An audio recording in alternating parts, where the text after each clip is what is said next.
Bom, primeiramente, boa noite a todos. Estamos aqui no terceiro System Stock.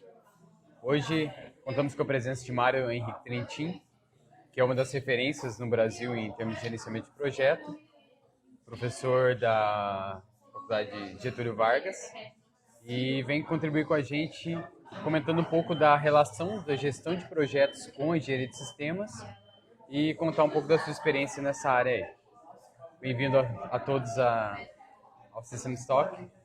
E Mário, à vontade. Bom, muito bem, boa noite. É um prazer estar aqui com a Amanda, o João, que fazem parte do INCOSE. O INCOSE é o International Council of Systems Engineering, tem o seu chapter aqui no Brasil, bastante ativo com os System Talks, né, sempre trazendo informações novas. E hoje a gente vai falar então sobre a carreira em engenharia de sistemas, carreira em gerenciamento de projetos, que elas estão muito entrelaçadas, né? A gente vê que, como a gente estava conversando aqui antes, eu e o João, né, que às vezes tem 10 opiniões diferentes sobre isso. Exatamente. O que faz o engenheiro de sistemas, ou o que faz o líder técnico, o que faz o engenheiro-chefe, porque até os nomes mudam também, e a gestão de projetos também. O que acontece é que, na verdade, são duas abordagens multidisciplinares, ou seja, envolve uma gama aí de áreas diferentes. A gente tem na engenharia não só projetos de engenharia, mas a gente tem projetos que podem estar na área de serviços, na área de TI, de cada uma delas. Isso significa que tem muitas disciplinas envolvidas, custo, tempo, escopo do projeto. E, além disso, a gente tem a parte técnica do projeto, que é onde vem a engenharia de sistemas, às vezes incluindo também o desenvolvimento de produto ou a modernização de algum sistema. Então, vamos às coisas aqui mais importantes que a gente tem, né? O gerente de projetos, ele precisa ter um conhecimento técnico, sim ou não, né? Claro que ajuda muito. Cada um tem uma opinião particular aí, ajuda bastante. Não dá para você fazer os aspectos de gestão do projeto se você não tiver conhecimento técnico sobre o seu produto, serviço, ou a área, a indústria que você está desenvolvendo. Mas uma outra coisa que é muito importante é o conhecimento sobre o produto que você vai desenvolver, que é onde entram as disciplinas técnicas. E a engenharia de sistemas faz isso. Ela tem uma necessidade aí de poder coordenar essas muitas disciplinas. E é algo que tem crescido como mercado, tem crescido como uma profissão, já nos Estados Unidos muito difundida para aquisições, mesmo para o próprio desenvolvimento, né? E que tem sido trazido para o Brasil. Tem até estudos aí, discussões que possam virar leis ou possam virar regulamentações nesse sentido, como, por exemplo, seguro de obras públicas, desenvolvimento de obras públicas, que vai ter que ter um aspecto de gestão. E você que tem a sua empresa, uma pequena empresa, ou você que está trabalhando na área de engenharia, tem que começar a se preocupar com isso agora. Porque até algum tempo atrás, né, a gente trabalha com algumas empresas que fazem engenharia, que implementa, por exemplo, novas máquinas em fábrica, modernização, mesmo construção civil também. E antes você era contratado só para fazer a parte técnica. Exato. Você precisa trocar as engrenagens de uma máquina e você manda o seu orçamento lá, trocar 10 engrenagens, 2 técnicos, o que você vai fazer. E agora já é cobrado que você faça a gestão dessa engenharia, que é diferente. Então, antes você precisa ir lá e fazer um diagnóstico, precisa ver quais vão ser as partes da máquina que vão ser afetadas. Eu não quero mais comprar só que você vem aqui e troca essa mesa, por exemplo. Eu quero que você faça a gestão da troca dessa mesa. Ver se eu preciso dessa mesa mesmo ou não. E aí que entra a engenharia de sistemas, porque ela está preocupada em você identificar requisitos e necessidades em diferentes níveis, desdobrar esses requisitos, para daí você definir qual é a melhor solução, como uma arquitetura, por exemplo, a locação do que vai ser desenvolvido, e aí sim você entregar alguma coisa. Muitas vezes a gente vê, né? Até às vezes vai fazer uma parada geral em uma fábrica, que não é nem algo tão complexo quanto desenvolver um produto, né? Desenvolver um produto como uma aeronave, um carro, é extremamente mais complexo. Mas exige, de certa maneira, também esse conhecimento de engenharia de sistemas. Você vai fazer a parada de uma máquina, aí tem o que faz antes, o que faz depois, vai modernizar alguma coisa, e são pequenos probleminhas simples aí que a gente vê, e às vezes numa soma de probleminhas vira um problemão. Vira um problemão. Porque você, né, a gente já viu vários desses aí acontecerem, você precisa trocar alguma coisa e é um pouquinho maior ali, aí dá um problema em outra coisa da máquina, como, por exemplo, questões de velocidade, de peso, de temperatura. E a engenharia de sistemas, o que ela faz? Ela está preocupada com todas essas disciplinas. Quando você vai desenvolver um produto, aí você tem que ver a parte elétrica do seu carro, seus sistemas de segurança, seus sistemas de navegação, seus sistemas de motorização, os controles, a aerodinâmica, peso, tudo isso com várias disciplinas, né? mecânica, elétrica, engenharia civil, todas elas aí têm uma grande necessidade nisso. E quando você está também mexendo em produtos já existentes, você tem que ter essa preocupação, porque senão você vai acabar com um resultado ali que não é o que você deseja, né? E isso nos leva à segunda pergunta, que é a carreira e o mercado. Então, hoje já existem até graduações de engenharia de sistema fora. No Brasil também estavam desenvolvendo uma aqui, né? Tem algumas graduações de engenharia de sistemas no Brasil, se não me engano, em São Paulo tinha alguma. A gente tem a Unimontes, que já está com curso em andamento, quase formando a primeira turma. O FMG também já tem um curso de engenharia de sistemas, então é a graduação em engenharia de sistemas de fato. O conhecimento multidisciplinar, essa contribuição que o Brasil começa a sentir agora. Claro. E que é uma contribuição muito importante, uma nova carreira aí, né? Agora saiu até as principais carreiras desse ano, né? Gerente de projetos está lá como uma delas. E essa habilidade de ser um integrador, a engenharia de sistemas, também traz maneiras de você lidar com esses novos desafios que a gente tem. Porque os produtos são cada vez mais complexos, né? Exato. A gente não tem mais um produto só, você tem um produto que é parte de uma plataforma, que tem que já pensar no upgrade, já tem que pensar nas outras versões. E a engenharia de sistemas está preocupada com o ciclo de vida do produto como um todo, desde que você tenha a sua necessidade, né? Exato. Até você entender essa necessidade, em cenários, missão, do que você vai desenvolver, fazer o seu produto da melhor maneira possível e depois pensar no seu ciclo de vida até o seu descarte, que envolve upgrades, às vezes, né? Faz parte dos recalls que a gente tem, problemas de integração, muitas vezes, né? Que estão sendo muito comuns em diversos produtos que a gente vê, por falta, muitas vezes, de a empresa ou as pessoas terem esse conhecimento de engenharia de sistemas. Porque cada vez mais, né, a gente tem uma precisão hoje nas coisas. A gente pegar carros de 50 anos atrás, se você tivesse algum erro lá de 10 milímetros, aí talvez não tivesse problema nenhum, né? Hoje, você tem tantos controles aí e uma qualidade muito maior em que as partes não podem ter esse tipo de ineficiência. Então, a engenharia de sistemas está preocupado com isso. E o gerente de projetos está preocupado com a parte administrativa do seu projeto, ou seja, com os aspectos de gestão. Então, a gente tem o produto, né? A gente diz que, na verdade, nós temos 3 grandes áreas envolvidas aqui em todo o projeto. E essas 3 áreas são como bolinhas ali, que tem uma intersecção com o projeto no meio, e que, às vezes, tem um pouco mais de uma, um pouco mais de outra, algumas se sobressaem, daí vem essas dificuldades aí que a gente tem em definir o que é a engenharia de sistemas. Ela é muito clara o que tem que ser feito, mas cada projeto vai precisar de um pouquinho só de engenharia de sistemas ou muita engenharia de sistemas. E aí pode ser que, por exemplo, o engenheiro de sistemas, ou integrador, ou sistemista, ele seja o chefe do projeto. Às vezes ele tenha mais autoridade que o gerente do projeto, pode ser o caso. E quando o projeto tem mais aspectos administrativos, é o contrário. Então as 3 coisas que a gente tem no projeto é entender a necessidade, e isso está relacionado à estratégia, à arquitetura da organização e análise de negócio, que é o Business Analysis, e tem um instituto para isso também, e tem certificações para isso também, tem guia de análise de negócios para você poder entender a sua empresa, para onde que ela quer ir, quais são as melhores coisas para lá. Aí você define a necessidade.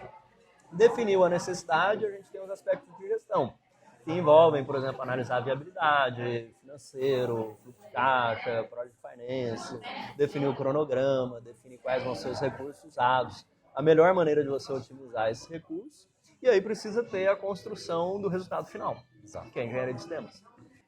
Então, você comentou bastante da interação, né, necessária entre engenheiro de sistemas e gerente de projetos. E a gente conhece, da gestão de projetos, algumas áreas de conhecimento estabelecidas até pelo PMI. E algumas dessas áreas, elas devem apresentar maior potencial de integração, né? Aquele momento de sentar o engenheiro de sistemas e o gerente de projetos para trocar figurinha, porque senão não vai funcionar. E algumas podem funcionar de maneira mais isolada. Eu posso entregar uma área de conhecimento ao gerente de projetos, uma inteira ao engenheiro de sistemas, que ela vai caminhar melhor, vai caminhar bem. Então, você consegue identificar quais dessas áreas têm maior potencial de interação ou quase que necessitam vitalmente daquela integração?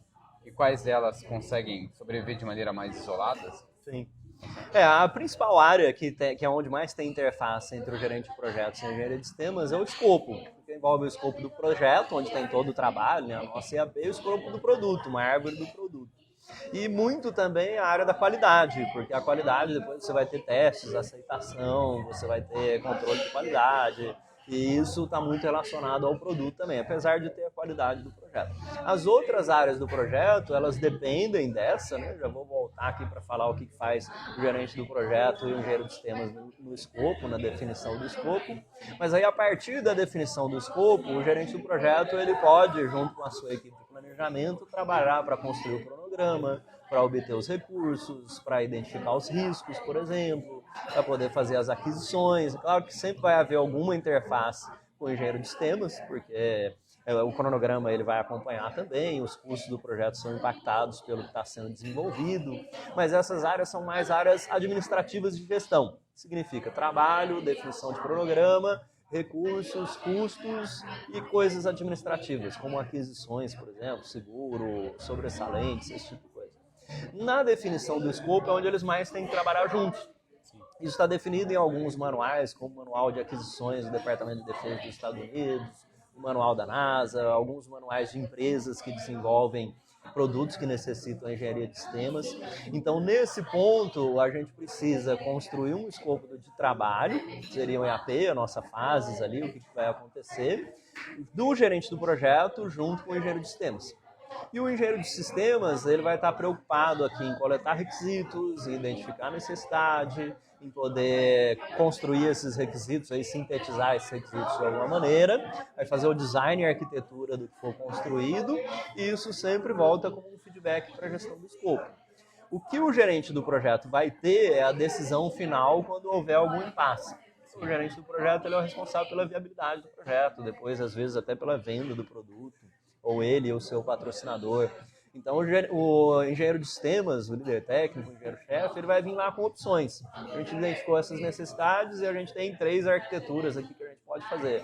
Uma tem esses benefícios, custa X reais, outra tem esses benefícios, custa Y reais, e a gente vai escolher entre essas coisas. Aí o gerente do projeto vai decidir como prosseguir, sempre tendo esse assessoramento. Então, na definição do escopo, que é a coisa mais fundamental de todo o projeto, existe uma enorme interação entre a engenharia de sistemas e a gestão dos projetos, porque todo o restante da gestão do projeto vai depender disso. E quando é mal feito, é onde a gente vê que você tem problema no seu projeto, porque você pode ter um cronograma bom, um orçamento bom, se o produto é ruim, foi definido lá no escopo, não adianta, não tem segredo. E até a qualidade dessa interação, ela influencia diretamente no projeto. É do tipo, não conversou muito ali com o engenheiro de sistemas, acabou definindo um escopo que não era bem o que tem que ser entregue. No futuro, a hora que você for fechar o projeto, ou até mesmo durante a execução, você vai falar, caraca, vejo aqui que faltou um pedaço do meu escopo. Vamos renegociar e vai afetar tudo, prazo, qualidade e tudo mais. Então, é uma troca de figurinha que tem que ser muito bem arquitetada ali, e tem que ser próximo mesmo, né? É o momento de sentar junto e ter a engenharia de sistemas e a gestão de projetos caminhando na mesma direção.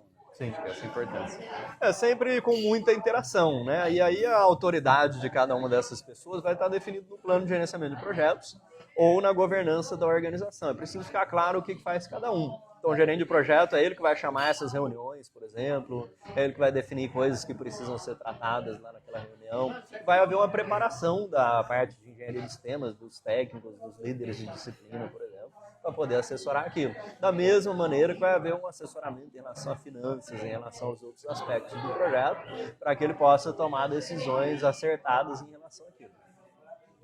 E como que se enxerga que está esse reconhecimento hoje no Brasil da necessidade da engenharia de sistemas nas empresas? E aí com o devido tailoring, né, se é um projeto mais ou menos complexo tecnicamente, mas hoje o Brasil enxerga mais a necessidade, porque a gente vê grandes exemplos como NASA, Departamento de Defesa norte-americano, que enxergam a necessidade de engenharia de sistemas desde o seu momento embrionário lá. O Brasil hoje tem avançado, a própria demanda por eficiência nos projetos ela é maior. Então, como que o Brasil está se posicionando? Como que se enxerga esse movimento hoje?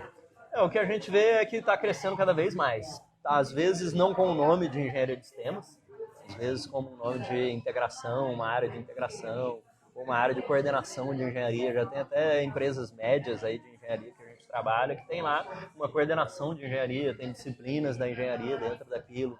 Porque se enxerga cada vez mais que se você fizer só um pedacinho ali, depois não conseguir somar aquelas coisas, você vai ter problema. Então a gente tem engenharia de sistemas até em alguma coisa tradicional, como a construção civil, por exemplo. Se você for construir um shopping center, por exemplo, você tem sistemas lá de hidráulica, sistemas de elétrica, tem sistemas de climatização, uma série de coisas que imagina que se você fizer tudo separado, né, você fez um bom sistema de ar-condicionado, na hora que você conecta ao seu shopping, você não consegue gelar ele direito, por exemplo. Houve um problema ali desde as suas definições e requisitos. Mesma coisa para um carro, né, a gente vê aí muitos problemas que às vezes acontecem na indústria automobilística, né? Faz o seu carro e aí depois você tem algum problema em freio, ou você tem algum problema em outros sistemas aí que podem até ser mais graves. Então as organizações percebem essa necessidade, não só no desenvolvimento do produto, mas, por exemplo, modernização de fábricas, até mesmo a gestão da manutenção, que é uma coisa que já é operações, mas se preocupando em ter essa integração e, de alguma maneira, uma gestão da engenharia de sistema dentro de operações também, não só no desenvolvimento do produto. E o que acontece é que muitas vezes os clientes dessas organizações estão exigindo que elas façam isso. Então, antes a gente recebia pedidos aí, eu quero que você venha aqui e constrói uma subestação elétrica, por exemplo, para mim. E aí você colocava só que você precisa de um transformador, não sei o que lá, coloca a listinha e que você vai levar 10 técnicos lá, 2 engenheiros e construir naquela data. Era suficiente, né? Era suficiente. Hoje não, hoje se pede um plano para você fazer isso, o que você vai implementar, quem que vai fazer a gestão da construção daquilo ali, que em partes tem a gestão do projeto, e isso já é vendido como um pacote hoje. Você vende, aí a construção disso custa X. E tem mais Y para você poder fazer a gestão do projeto e a gestão da engenharia de sistemas para aquilo. Então é remunerado já pelas organizações também, certo? Antes você nem isso você poderia colocar, você só colocava que você ia fazer um determinado serviço pontual. Então hoje isso já existe e é um diferencial em quem manda a proposta dessa maneira. Porque o que as organizações percebem também é que antes ele pegava e falava, eu quero que alguém venha aqui trocar o motor da minha linha de produção, por exemplo. E aí o cara colocava lá, trocar um motor, R$10.000, técnico, R$1.000. Ia lá e dava problema, não funcionava, quebrava outras coisas na linha. Então hoje quando você faz esse tipo de proposta, você tem que dizer, fazer análise de causa raiz lá, por exemplo. Você identificar requisitos, você identificar outros sistemas que vão ter interdependência com isso. Exato. Trocar o motor, fazer a gestão da troca do motor, e aí tem valores para cada uma dessas coisas. A demanda ficou mais séria, né? Tipo assim, não basta vir aqui, instalar o motor e ir embora. Tipo, eu preciso conhecer o ciclo de vida, preciso que isso seja bem arquitetado para que não tenha problema lá na frente, até porque o custo disso hoje impacta muito mais. Muito. Todas as empresas estão crescendo em termos de eficiência, se você ficar para trás, você está fora do mercado. Exatamente. Bom, então a gente viu aí que a importância disso vem crescendo no Brasil, a gente tem a oportunidade de crescer ainda mais. Sim. As empresas que estão nessa direção têm tido benefícios, têm visto as oportunidades serem ainda mais bem aproveitadas. Então fica aí como um convite, uma recomendação a quem tem interesse em desenvolver a empresa nessa direção, desenvolver competências pessoais nessa direção. Aproveitar a oportunidade de ter um capítulo do Enclose no Brasil, que é recente, mas já vem trazendo vários produtos para quem se aproxima dele. E buscar o manual do próprio Enclose, Systems Engineering Handbook. O próprio site, para quem é membro do Enclose, traz muitos artigos, muitos estudos dessa interação da engenharia de sistemas com a gestão de projetos.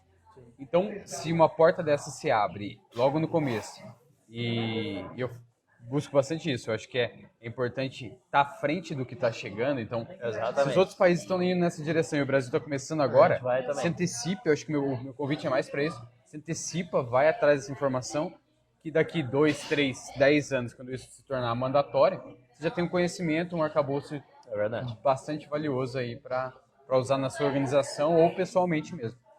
Se você quer contribuir com exatamente, porque assim, já se enxerga muito como um diferencial, ainda não é cobrado como pré-requisito ou como obrigatório, né? Então vai lá, visita o enclose.org, tem o capítulo aqui no Brasil do Enclose, você tem acesso ao manual de engenharia de sistemas, tem as certificações em engenharia de sistemas também, que elas muitas vezes são até pré-requisitos quando você tem projetos internacionais. E o Enclose, ele tem uma parceria junto com o PMI, que é de gestão de projetos, então o Project Management Institute, o International Council of Systems Engineers, tem uma parceria, tem um grupo de estudos para poder ver como é que essas áreas aí elas podem se integrar mais, dividir os dois papéis. Tem um grupo de estudos envolvendo o MIT, tem publicações sobre isso. Você pode ver no site do Inclusive, você pode ver no site do PMI, porque cada vez mais a gestão de projetos depende do seu produto, do seu resultado, que tem um forte foco em engenharia de sistemas, daí essa parceria PMI com o Inclusive. E tem também aquela parte de negócios, entender a necessidade, que é o Business Analysis, o PMI já tem desenvolvido muito isso. Então, procura estar à frente, ainda mais você que está numa área técnica, numa área de engenharia, numa área de TI, porque a engenharia de sistemas vai fazer muita diferença para você. Procura se informar, se envolver aqui com o Chapter, né? Beleza? Queria agradecer a sua presença mais uma vez, Mário, Prazer. a dedicação aí desse tempo para a gente. Com certeza faremos mais conversas dessa e convidar todos a se inscrever no nosso canal do YouTube, procurar os vídeos lá. A gente tem outros Systems Talk, tem a oportunidade de ver a visão de cada um dos destaques de engenharia de sistemas no Brasil, qual a visão deles, quais os desafios eles enfrentam. Também está lá no canal alguns vídeos com pessoas de destaque e tem muito mais por vir. Convidamos também quem quer contribuir com o capítulo, com apresentações ou participar de algum Systems Talk, fica à vontade, são todos sempre bem-vindos. Então é isso. Aproveita e dá um like também no nosso vídeo e compartilha com todo mundo que você conhece. É isso. Muito obrigado. Obrigada, Mari.